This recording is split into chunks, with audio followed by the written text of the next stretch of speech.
Hey, Jeff Silver. Michael Sandoval, how you doing, buddy? I'm good. How are you doing? Marvelous. I love Marvelous. it. Awesome. Jeff, I got to ask you, there's a ton of buzz about this, the 50-year mortgage. Give me your thoughts. I mean, you being the mortgage expert, I mean, pros, cons, what do you think? Yeah, you know, Mike, I've been hearing about all that too, and it's it's an interesting concept. It's not new. They've been doing it elsewhere. Europe, Canada are two places right now that have been doing it for a while. So they've been doing it. They have, yeah. There's another couple of mortgage programs that these places are doing as well that we have not dove into.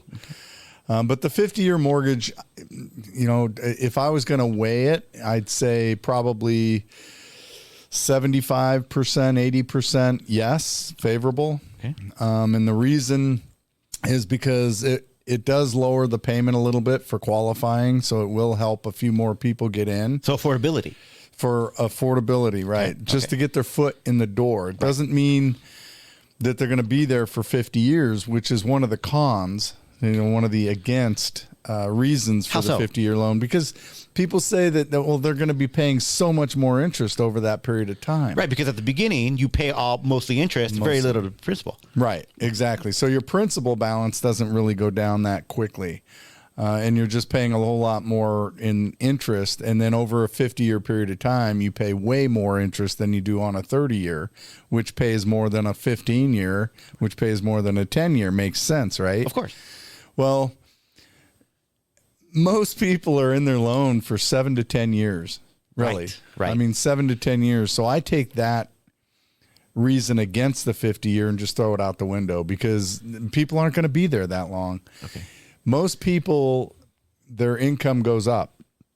So when they get into a house, when they're finally able to afford a house, and this may help them get in, right, then as their income rises, they can just simply put a little bit more towards their mortgage each month. There's nothing that says they can't pay more. I heard something. Mortgage. If you pay one full payment at the end of the year, it kind of cuts some time off. It does. My suggestion is rather than doing that, pay about $100 more a month toward it. Oh, so it's not so big. Well, it's not just that, but you also save more in interest because you're charged interest monthly based on your principal balance. So if that principal balance is going down a little bit every month, a little more every month, then you're paying a little bit less interest each month. Yeah. So really to hear you, it's a vehicle to get buyers into the housing market where Correct. They could have not gone into before. But, you know, use it sparingly. Don't use it, you know. Right. Okay. Exactly. Use it wisely. I mean, right. I'm an advocate for just an interest only. No term at all. Okay. Just an interest only, no term at all.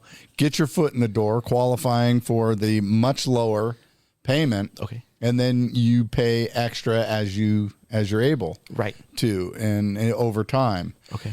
Again, most people are only in their homes or have the loan because they may refinance within 7 to 10 years, I think is what the average is. So if they unroll this 50-year mortgage, when will we start seeing it as a product of being available? We just don't know.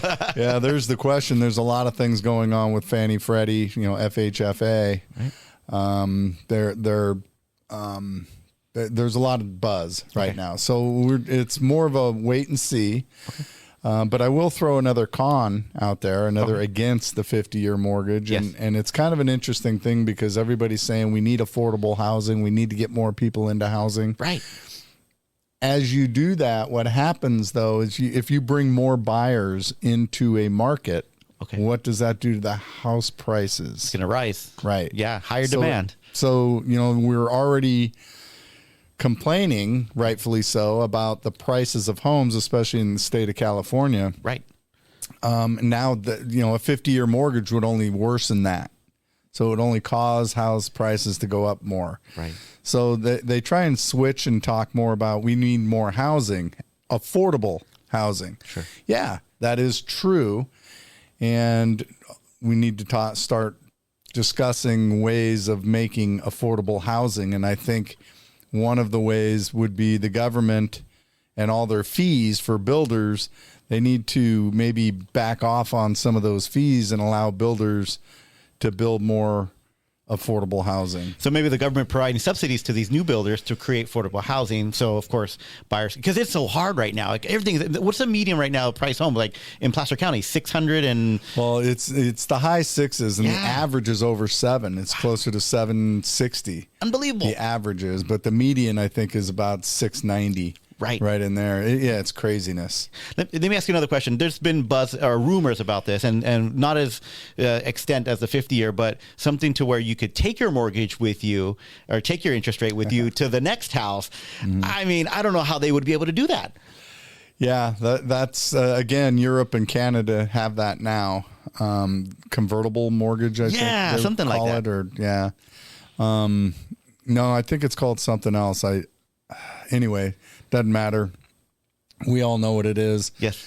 It's if you're paying, say, 3% on your current mortgage, then you're kind of stuck. You're kind of handcuffed. You can't really move over, up, around, because you're going to lose that 3%. You're going to go to a 6+ exactly right now, and nobody's willing to do that. So what that program allows you to do is take, if you owe, say, $300,000 left on your current mortgage at 3%, right, and you go buy another house, let's say it's $200,000 more than the one you're selling. Okay.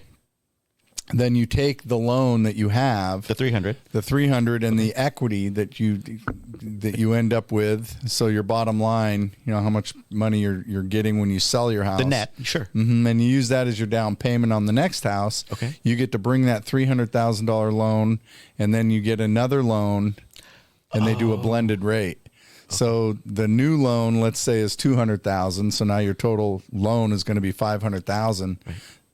They blend that rate and they say, okay, so this one's going to be at, say, 6.5. Okay. And you blend the 6.5 with the 3. So you're still making payment on the 3, but you have a second payment of, say, 6.5, only based on $200,000. That's one way, but the actual way is they'll actually blend it. They'll actually say, okay, so if you take the 300 and the 200, I'm not going to do the math off the top of my head real quick, because 300,000 is more than 200,000. Sure. But when you blend it, let's just say it ends up being 4.8. Okay. Okay. Right. So now your new rate is 4.8 as it. opposed to a 6.5. Which is still very good in my opinion, because it's better than a 6.5 starting all over again, 30-year amortization versus you've already amortized the 300K. Right. We just blend in the time. Yeah, it's interesting because I've been doing a lot of thinking about that particular program, and I'm thinking, okay, where does the money come from? The money comes from investors. Investors are investing in mortgage-backed securities, REITs, right? Yeah. MBSs. Yeah. And so if you buy an MBS, you buy a mortgage-backed security and you invest $1 million into it, and then all of a sudden somebody says, oh, by the way, this is going to continue. Right. Because right now you're invested in 3%, right? Correct. Let's say that's you. You bought the 3%. Right. Back in 2020 or 2021. Mm-hmm. So you bought that. Well, you're sitting there hoping that gets paid off. Of course. Right? Of course, yeah. Because you'd rather be making 6% than 3%. Right. So if somebody says, okay, well now, Mike, what we're going to do is we're just going to transfer this over. So we're going to continue that 3%. And you're going, whoa, wait a second. The investors are not going to like it. No, they're not. Right. So we've got to get past that a lot. And, a lot of the talk is, or at least a lot of my thoughts are, I don't know. I don't know how that's going to work unless they just say, okay, from now on. I was going to say that, right. From this point forward, which doesn't help us now. Correct. And even doing that, let's say that they do the blended. Okay. So they pay off that 3%, but now they write a new 4.8%. That's possible. Yeah. So maybe they do it that way. Okay. So the investor gets, doesn't get bought out 100%, but gets a little bit more on interest. Right? No, the investor would get bought out. You just write a new loan for 4.8. But now you need a buyer for that 4.8. Makes sense, right? So an investor needs to buy that 4. Right? Why would they buy a 4.8 instead of a 6? Yeah. So you're in another dilemma there. Right. So these things need to be thought out. But again, they're already doing it in Europe and in Canada, but I believe they've been doing it. It's not like it's new. Okay.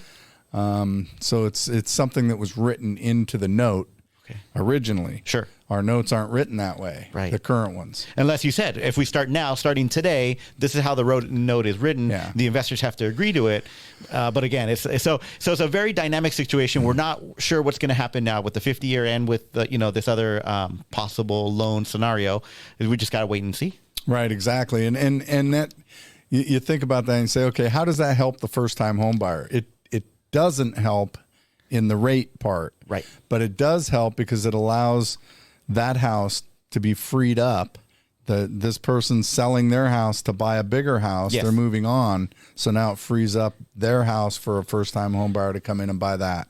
So that's where it helps to bring more people into the housing. It really helps the inventory aspect of it. Right. Got it. Exactly. Okay. Awesome. Well, thank you, Jeff. I appreciate your input on that. Absolutely, Mike. Have a good one. You too. Thanks.